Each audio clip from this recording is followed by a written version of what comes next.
Bueno, ahora vamos a la segunda parte de esta última clase del año 2020, en la cual vamos a tratar dos temas. El primer tema va a ser cerrar la materia de medios de prueba con las presunciones, y la segunda parte va a ser, vamos a revisar el juicio sumario. Primero, empecemos con las presunciones. ¿Qué son las presunciones? Es una pregunta un tanto complicada esto de las presunciones, porque por una parte, algunos, o sea, no está claro de si las presunciones son un medio de prueba en sí o corresponden a otros medios de prueba. Me explico. Las presunciones en sí no existen como medio de prueba propiamente tal, sino que las presunciones están conformadas por varios medios de prueba, pero incompletos, por elementos, o también denominados indicios en la legislación procesal penal antigua, pero, y que son unidos por algún componente de raciocinio lógico y nos llevan a una conclusión. Esto quizás no es... no les va a quedar claro, no queda claro, pero yo creo que incluso ni las definiciones de presunciones son claras. Por ejemplo, aquí hay una definición del jurista uruguayo Eduardo Couture que dice acción y efecto conjeturar el juez mediante razonamientos de analogía, inducción o deducción, la existencia de hechos desconocidos partiendo de los conocidos.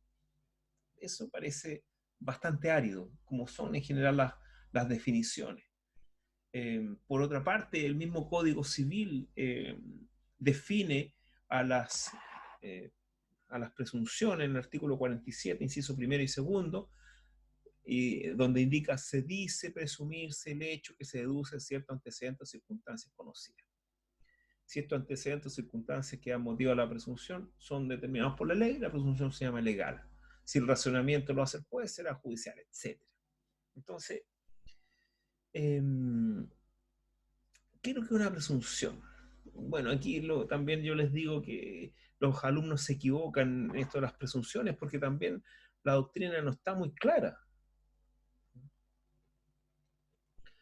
A ver, claro, y dicen que no sería un medio de prueba en particular, sino que serían varios medios de pruebas que unidos son pruebas incompletas, etc. Pero veamos cómo podemos definir a las presunciones. Bueno, ¿qué podemos decir respecto a las presunciones? ¿Qué son? Me imagino que ustedes a esta altura ya han leído el apunte completo, ya han visto esta parte del curso. Entonces nosotros podemos decir que presunciones, vamos a tratarla como un medio de prueba, vamos a tratarla como que no fuera un medio de prueba. Quizás debiéramos tratarlo como un medio de prueba, porque nuestro Código de Procedimiento Civil lo trata como medio de prueba. En el artículo 341, la ley así lo define. Entonces podríamos decir que las presunciones son un medio de prueba que están compuestos por pruebas o indicios, o mejor dicho, por pruebas incompletas, las cuales, unidas mediante un raciocinio dado por la ley o por el juez, dan por acreditados hechos que son desconocidos. Eso entonces es una presunción.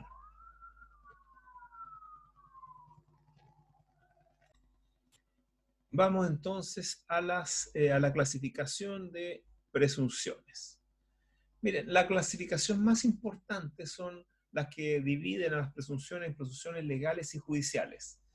Las legales, bueno, son aquellos hechos conocidos, establecidos en la ley, y que la propia ley eh, la une de forma racional y da como resultado la acreditación de hechos desconocidos. Si los elementos de estos hechos conocidos y la conclusión, incluso el raciocinio, está en la ley, estamos frente a una presunción legal. Entonces los elementos de la presunción legal estarían dados por Primero, hechos conocidos, que obviamente cuando hablamos de hechos conocidos estamos hablando de hechos probados, acreditados en el proceso. Tenemos el razonamiento que está dado por la ley y la conclusión que también está dada en la ley respecto al hecho desconocido, y esos serían los elementos de la presunción legal. A ver, veamos hechos conocidos y probados. Veamos la presunción de paternidad, respecto a la cual presume que el hijo concebido y nacido dentro del matrimonio tiene como padre al marido. ¿Cuáles serían los hechos conocidos? Esto sería interesante si pudiéramos hacer la clase sincrónica, pero bueno, no hemos podido hacer la sincrónica, pero quizás podamos hacer algo el lunes 6 de julio. Claro, de julio. Entonces, ¿qué hechos son conocidos? Por ejemplo, el hecho conocido es el matrimonio de los padres. Eso hecho es conocido, está aprobado, certificado de matrimonio. Hecho conocido, que la concepción del hijo y el nacimiento se produjo dentro del matrimonio. Hecho conocido porque hay una presunción incluso de cuánto dura la concepción, digamos, la gestación. Ya. Y el razonamiento frente a estos hechos. Si fue concebido dentro del matrimonio y nació dentro del matrimonio, el razonamiento nos dice que lo normal que tiene que ocurrir es que el padre es, y la conclusión de hechos conocidos, el marido. Eso es una presunción legal. Ahora, las presunciones legales se subclasifican en simplemente legales y en legales de derecho. ¿Cuáles son las simplemente legales? Son aquellas que, no obstante existir los elementos que ya han sido acreditados y son la base de la presunción, la conclusión que se obtiene puede ser rebatida por prueba en contra. Ejemplo, la presunción de paternidad del marido. Se prueba lo que ya le he dicho y se presume como padre al marido del hijo. Pero si yo acredito mediante un examen de ADN de que ese hijo no es hijo del marido, la presunción queda eliminada. Se echa abajo la presunción con la prueba en contrario. O por ejemplo, pruebo que el marido en el tiempo en que se debió haber producido la concepción estaba fuera de Chile, es decir, separado de la mujer, también echo por tierra la conclusión de la presunción simplemente legal. Es decir, lo propio de la presunción simplemente legal es que, dados los hechos, no obstante que los hechos se produzcan, no se produce la conclusión porque yo agrego un hecho que hace que esa conclusión no se produzca. En este caso, los dos hechos es la ausencia del marido y, por otra parte, el examen de ADN que da cuenta que no tiene los genes del padre, del marido. Por lo tanto, el marido no es el padre. Las de derecho dicen que no son propiamente un medio de prueba y tampoco una presunción, porque más que nada son ficciones jurídicas, como por ejemplo la del artículo 8 del Código Civil, que es la presunción de conocimiento, presunción de derecho, conocimiento de todos los habitantes de la República de la ley una vez publicada. ¿Y qué es lo propio de esta presunción de derecho, legal de derecho, que no se puede probar en contra? ¿Y las judiciales? ¿Cuáles son las judiciales? Bueno, son aquellas cuyos elementos de base, es decir, los hechos acreditados, lo son durante el proceso y el juez, mediante un razonamiento vertido en la sentencia, da como consecuencia el hecho desconocido que se acredita. Son creación del juez entonces la sentencia, sobre todo en materia penal. A ver, ¿cuál podría ser una presunción judicial, que sobre todo en materia penal se produce mucho? Imaginémonos que tenemos una persona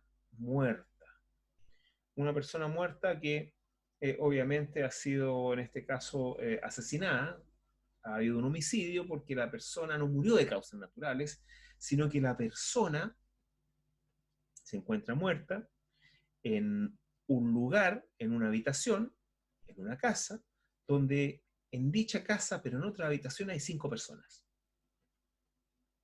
Se acredita que las 5 personas están en la habitación en los momentos de la muerte. Por ejemplo, se acredita la causa de la muerte, que fue, por ejemplo, un apuñalamiento en el corazón, donde el cuchillo quedó clavado en el cuerpo de la víctima. Se acredita que cuando llegó la policía, habían 5 personas en otras habitaciones de la casa. Se acredita la hora de la muerte, pero no sabemos quién es el asesino, no sabemos quién ha causado la muerte. Sin embargo, periciando el arma homicida, tienen las huellas dactilares de de una de las personas que estaban en ese inmueble. No sé quién es el asesino, pero dada todas estas circunstancias, el juez presume de que el asesino es la persona que estuvo en ese lugar en el momento de la muerte y cuyas huellas dactilares están en el cuchillo homicida. Es una presunción judicial. Puede ser desvirtuada por prueba en contrario. Pero eso es una presunción judicial. Realizada esa labor realizada en la sentencia, con los elementos vertidos en el juicio oral. Bueno, importancia de las presunciones. Son sumamente importantes, sobre todo en materia penal, porque en materia penal, por el conflicto de que se trata, el imputado, la persona que comete el delito, no quiere ser descubierta. De hecho, no solamente no quiere ser descubierta, para lo cual actúa sobre seguro, actúa escondiéndose, sino que también puede actuar borrando las huellas del delito. Por ende, es muy difícil que nos encontremos con un medio de prueba directo, y directo que impute y que sea suficiente para condenar al imputado. Nos vamos a encontrar generalmente con medios de pruebas incompletos, los cuales deben ser unidos por el juez. Ahora, en materia civil, tiene importancia desde el punto de vista de la carga de la prueba. ¿Por qué razón? Porque, por ejemplo, una presunción legal que favorece al demandante invierte la carga de la prueba, invierte también el peso de la prueba. Porque en este caso, si nadie hace nada, gana el demandante. No debe probar porque le favorece la presunción y altera, como ya le dije, la carga y el peso de la prueba. Muchos son también los medios de prueba con los cuales nosotros podemos fabricar una presunción, como esos que ya he mencionado, la confesional, la testimonial, incluso con documental incompleta. Bueno, pasemos a las características de las presunciones.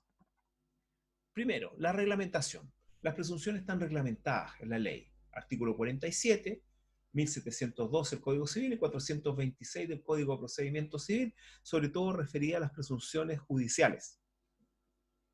Ahora, una presunción en el sentido filosófico es un silogismo, que es una forma básica de pensar, donde tenemos una premisa mayor, una premisa menor y una conclusión.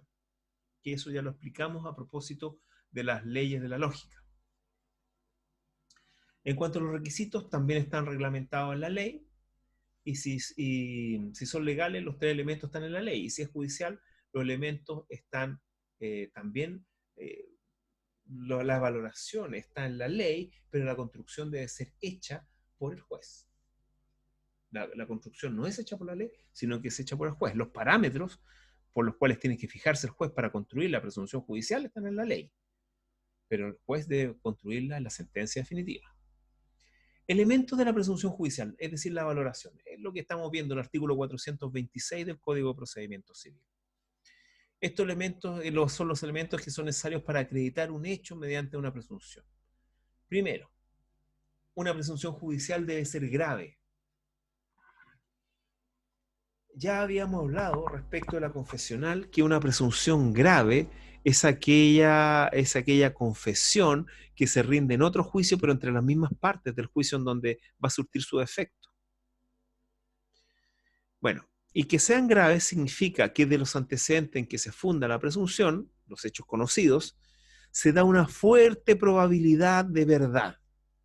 Es decir, el razonamiento al cual llegamos es sencillo, es directo y es fuerte. Nos incita, nos conduce a pensar solamente, a pensar de manera fluida y naturalmente la conclusión. eso significa que sea grave. Como por ejemplo lo que ya le había planteado, que las mismas partes en otro juicio, dentro de otro juicio, haya una parte confesado una cosa que posteriormente sirve para este otro juicio, nos lleva a pensar de manera fuerte que lo que dijo esa parte en ese otro juicio es cierto y puede ser usado en este otro juicio. Tiene que ser precisa, 1712 el Código Civil también. Implica que del hecho conocido no puede desprenderse sino que más que una consecuencia, no muchas consecuencias, sino que una sola consecuencia y de manera natural y no forzada. Y por último, que sean concordantes, artículo 426, es en cuanto hay varias presunciones al respecto y todas las presunciones nos dan la misma conclusión. Obviamente la jurisprudencia ha señalado que esta concordancia se debe referir a los hechos, a las situaciones, a los juicios en que exista más de una presunción. Bueno, entonces con esto estamos terminando la parte probatoria del curso y voy a proceder ahora en este momento a ver lo que es el juicio sumario. Bueno, respecto del juicio sumario, vamos a seguir el apunte, más que un apunte, un trabajo que hizo el profesor Andrés Saldivia, también de la Universidad de las Américas, el año, no me acuerdo de haber sido el año 2008, y que fue actualizada por mí el año 2018, en mayo del 2018. Entonces, veamos el procedimiento sumario. Respecto al procedimiento sumario, vamos a ver, bueno, vamos a ver generalidades primero. A ver, generalidad del procedimiento sumario. ¿Qué podemos decir en cuanto al procedimiento sumario en su generalidad? Lo primero que podemos decir del procedimiento sumario, viéndolo desde un punto de vista general, es que el procedimiento sumario es declarativo. ¿Qué significa esto? Significa que procede respecto de una obligación o algún derecho que es dubitado. Desde esa perspectiva, es un juicio que se opone a los juicios ejecutivos, cuyo objetivo es obtener el cumplimiento de una obligación que consta en un título ejecutivo. Por otra parte, el juicio sumario es un juicio que, si bien, como ya les dije, era ordinario y declarativo, es decir, desde el punto de vista ordinario, es que se aplica a todos los conflictos, sin importar su naturaleza, pero que necesitan una tramitación rápida para ser eficaz. Porque la denominación de sumaria implica que significa o es o debe ser un juicio que debe ser rápido, porque aquí se produce siempre un problema de eficacia y rapidez en la tramitación de los juicios. ¿En qué sentido? En el sentido de que la justicia, para que sea eficaz, debe ser rápida. Si la justicia se demora, deja de ser eficaz e incluso deja de ser justicia con el tiempo. También, por otro lado, el juicio sumario es un juicio que también es especial. Si revisamos las normas del juicio sumario, empezando con el artículo 680, que es uno de los artículos más importantes del juicio sumario, nos vamos a dar cuenta que tiene dos incisos, o que tiene un inciso y que tiene, por otro lado, numerales. Desde el punto de vista de los numerales son situaciones en que el juicio sumario tiene la característica de ser especial. ¿Qué significa que sea especial? Que solamente puede ser usado el procedimiento sumario para la tramitación de esos juicios. Por eso es especial. Y siendo el procedimiento sumario a veces ordinario, implica que ese juicio puede ser seguido mediante, o sea, ese conflicto se puede tramitar mediante el juicio sumario, siempre y cuando guarde esta característica general de ser un conflicto que necesita una tramitación rápida para ser eficaz. Y en ese sentido, si es que en algún momento, durante la secuela del juicio, nos damos cuenta de que es necesario cambiarlo en juicio declarativo para tratar de tener el demandado más, incluso hasta el demandante, más posibilidades de allegar pruebas, etcétera, se puede pedir la sustitución del procedimiento. Eso es lo básico respecto del juicio sumario cuando es ordinario, que se puede pedir lo que se denomina sustitución del procedimiento. Esto es cambiar a un procedimiento ordinario de mayor cuantía del libro segundo del Código de Procedimiento Civil. A la inversa, también un procedimiento ordinario puede cambiarse, un procedimiento ordinario de mayor cuantía puede cambiarse a un procedimiento sumario, dadas las circunstancias. Ahora, en cuanto, aquí está la regla de aplicación del juicio sumario, en cuanto a los casos especiales, ustedes leen los casos especiales, creo que está bien glosado y bien interpretado los casos especiales, hay un buen trabajo de hermenéutica acá, así que nos vamos a saltar todo esto y vamos a ir a las etapas del juicio sumario. A ver, a ver. La estructura. Vamos a la estructura del procedimiento sumario. La estructura del procedimiento sumario es bastante sencilla. El procedimiento sumario tiene una etapa tiene una etapa de inicio, tiene una etapa, dentro del inicio está la etapa de discusión, la etapa de prueba y la etapa de decisión. A ver, empecemos con la estructura, primero con el inicio. ¿Cómo se inicia un juicio sumario? Un juicio sumario se puede iniciar igual que un juicio ordinario, por lo demás, porque muchas veces es un juicio ordinario. Es decir, se puede iniciar por una medida precautoria, prejudicial o probatoria. Eh, También puede ser iniciado por demanda. Ahora, aquí los característicos de la demanda en el juicio sumario realmente tienen los mismos requisitos que una demanda en juicio ordinario. Pero vamos a la etapa de discusión. Presentada la demanda, aquí viene la primera diferencia grande con el juicio ordinario. Presentada la demanda, no se da traslado de la demanda propiamente tal, sino que se cita una audiencia. La resolución entonces a la demanda en el juicio sumario va a ser la citación a una audiencia que va a tener las características de ser una audiencia de contestación y de conciliación. Esa es, y esa estaría dada la etapa, y por eso estaría dada la etapa de discusión, con una demanda por escrito y con una audiencia de contestación y conciliación. Ahora bien, la resolución, la primera resolución en el juicio sumario, va a ser, no, como ya le dije, no va a ser traslado, sino que va a ser, vengan las partes a una audiencia de conciliación y contestación dentro del quinto día, o sea, mejor dicho, al quinto día hábil de notificada a la última de las partes. En este caso, el demandante es notificado por el Estado Diario de esta resolución y el demandado debe ser notificado personalmente por el 44 o por avisos.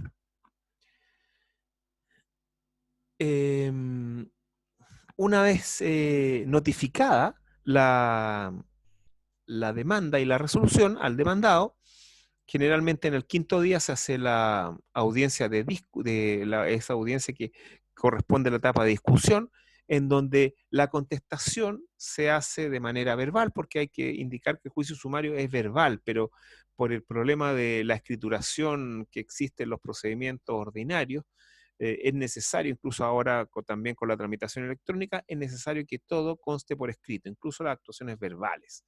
Entonces, se notifica esta resolución, se lleva a cabo la audiencia. En la audiencia ocurren cosas importantes. Esta primera audiencia, como ya les dije, es una audiencia de contestación y conciliación. En esta audiencia se contesta la demanda. Se puede contestar de manera verbal, dictándole el contenido de la contestación al funcionario judicial que va a tomar la audiencia, que se debe hacer el juez, asistido por un funcionario, pero generalmente es un funcionario menor el que realiza esta audiencia. Y ocurre algo interesante porque es necesario, desde el punto de vista legal no es necesario, pero sí desde el punto de vista forense y judicial, los jueces, en vista de que rige el principio dispositivo, exigen que comparezca el demandante y el demandante en la misma audiencia ratifique la demanda en todas sus partes. Entonces el demandante ratifica la demanda. Acto seguido se ha trasladado para que conteste el demandado verbalmente, dictando el contenido de la contestación o acompañando una minuta escrita. En este caso, por el asunto de la tramitación electrónica, la minuta escrita, que realmente es un escrito de contestación a la demanda, puede ser subido el día antes o puede ser subido incluso el mismo día de la audiencia.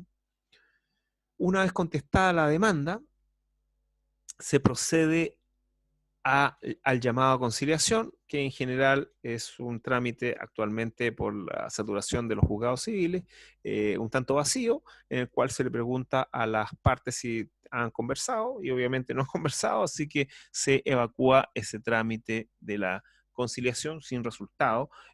No se proponen bases de acuerdo ni nada, sino que se evacúa eh, sin mayor resultado. Y ahí se termina esta etapa de discusión y pasamos a la etapa de prueba, pero antes de ir a la etapa de prueba, hablemos de la defensa. La defensa en el juicio sumario. Como ya les dije, la defensa en el juicio sumario se produce en la audiencia de contestación y conciliación. Ahora, como no existe una, un momento específico en el cual se puedan oponer excepciones dilatorias, y tampoco habla de las excepciones perentorias, se entiende que todo debe ser interpuesto en esa audiencia, obviamente respetando el principio de preclusión, en el sentido de que previamente, como excepciones previas, deben ser interpuestas las excepciones dilatorias y después en subsidio las perentorias. Las perentorias son resueltas en la sentencia, las dilatorias deben ser resueltas en el mismo acto, en la misma audiencia, se supone. Entonces, así se realiza la defensa en esa audiencia. Hay una norma en el Código de Procedimiento Civil y está plagado de normas, el Código de Procedimiento Civil respecto al juicio sumario, que hacen de que el juicio sumario sea rápido. Se eliminan trámites y también se concentran otros. Y en ese aspecto hay varias cosas importantes, como por ejemplo que, bueno, pasemos a la segunda etapa, que es la etapa probatoria. La etapa probatoria se rinde fuera de esa audiencia, para lo cual debe recibir la causa prueba y notificar la interlocutoria de prueba por cédula, a pesar de que las normas a las cuales se remite la prueba en el juicio sumario son las normas de los incidentes, es decir, la prueba en el sumario se rinde en 8 días, en el segundo día se debe presentar la lista de testigos y después inmediatamente quedan las partes citadas para oír sentencia. Todos los incidentes que se planteen en audiencia deben ser resueltos en las audiencias. Por lo visto se ve que es un procedimiento bastante concentrado y en el sentido de ser concentrado no cabe, por ejemplo, el trámite de la reconvención. No hay reconvención por la naturaleza jurídica del juicio sumario. Por otro lado, también hay una acumulación de incidentes que pueden ser resueltos en la sentencia definitiva, todos conjuntamente.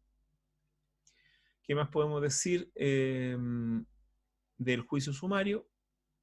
Sí, es importante destacar en el juicio sumario las apelaciones. Respecto a las apelaciones, hay dos regímenes, podemos decir. Un régimen que es vinculado a las apelaciones de artículo, es decir, aquellas que no son sentencias definitivas respecto del demandado. Todas las apelaciones del demandado son en el solo efecto devolutivo.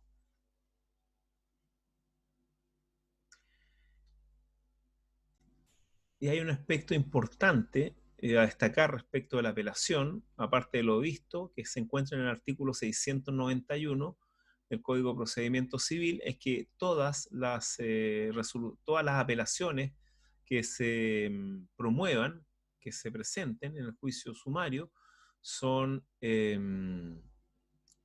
otorgadas en el solo efecto devolutivo,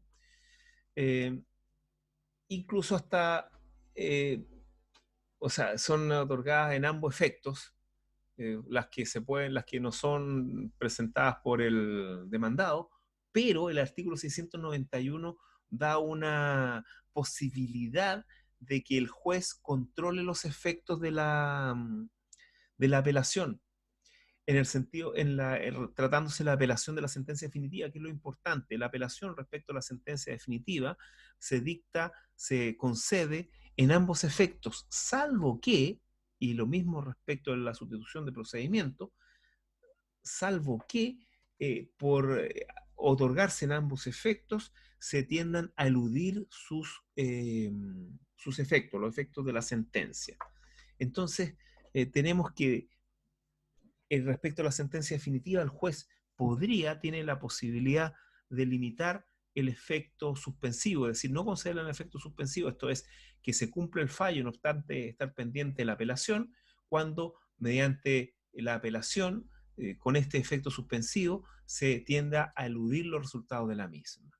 Eso es importante desde el punto de vista de la rapidez de la ejecución. Entonces le da la posibilidad al juez de que, haciendo una declaración al respecto de la sentencia, solamente lo conceda en el solo efecto dolutivo, cumpliéndose la sentencia, a pesar de que esté pendiente un recurso de apelación. Por último, respecto al juicio sumario, hay una medida cautelar anticipativa bastante importante, pero muy poco usada por los abogados, porque realmente los jueces no acceden a ella, que sería el acceder provisionalmente a la demanda. Esto se encuentra regulado en el artículo 684 del Código de Procedimiento Civil, y es como ya le dije, una medida cautelar anticipativa que busca lograr la tutela efectiva de los derechos, en este caso el demandante, y se dan los casos en que el demandado esté rebelde a la audiencia de contestación y conciliación. Y en este caso, si hay fundamento plausible, se accede provisionalmente a lo pedido, es decir, me dan lo que yo quiero y una vez que me lo dan hay un plazo de oposición para el demandado.